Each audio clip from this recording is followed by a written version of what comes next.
1950 का वो साल था जब भारत अभी अपनी आजादी की नींद से जाग ही नहीं रहा था।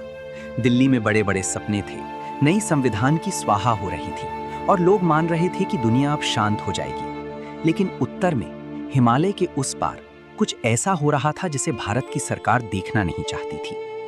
चीन तिब्बत को निगल रहा था और एक आदमी था जो चिल्ला रहा था, सरदार वल्लभ भाई पटेल। लेकिन कोई सुन नहीं रहा था।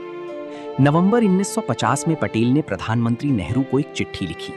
वो चिट्ठी आज भी भारत के इतिहास के सबसे दर्दनाक दस्तावेजों में से एक मानी जाती है।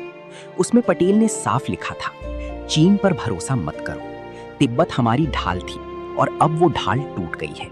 अब खतरा सीधे हमारी सीमाओं पर आ खड़ा होगा। लेकिन नेहरू की सोच अलग थी।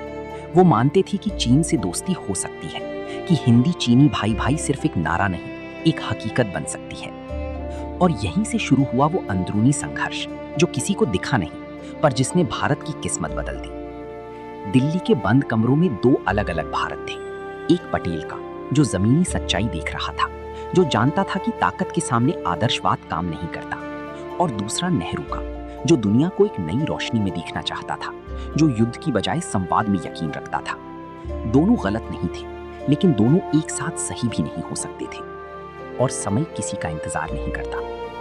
अक्टूबर 1950 में चीनी फौज तिब्बत में घुस चुकी थी। तिब्बत की छोटी सी सेना कुछ ही हफ्तों में बिखर गई। दलाई लामा महज 15 साल के थे और भारत संयुक्त राष्ट्र में इस मुद्दे को उठाने से भी हिचकिचा रहा था, क्योंकि नीति थी कि चीन को नाराज मत करो। पटेल ये देख रहे थे और वो जानते थे कि ये सिर्फ तिब्बत की हार नहीं है। उन्होंने अपनी चिट्ठी में लिखा था, हमारी पूर्वी और उत्तरी सीमाएं अब खुली हैं। नेपाल, भूटान, सिक्किम सब पर दबाव आएगा और हमारी खुफिया तंत्र इतनी कमजोर है कि हमें पता भी नहीं चलेगा कब कोई हमारे भीतर आ जाए। ये शब्द भविष्यवाणी थे और 1962 में वो भविष्यवाणी सच हो गई। लेकिन पटेल उसे देखने के लिए जिंदा नहीं रहे। दिसंबर 1950 में सरदार पटेल का निधन हो गया।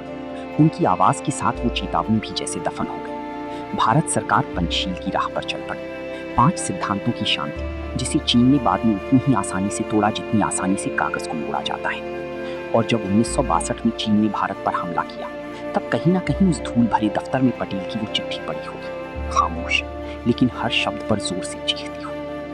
सवाल ये नहीं है कि पटेल सही थी या नेहरू। सवाल ये है, जब कोई सच बोल रहा हो और हम सुनना बंद कर दें, तो उसकी कीमत कौन चुकाता है।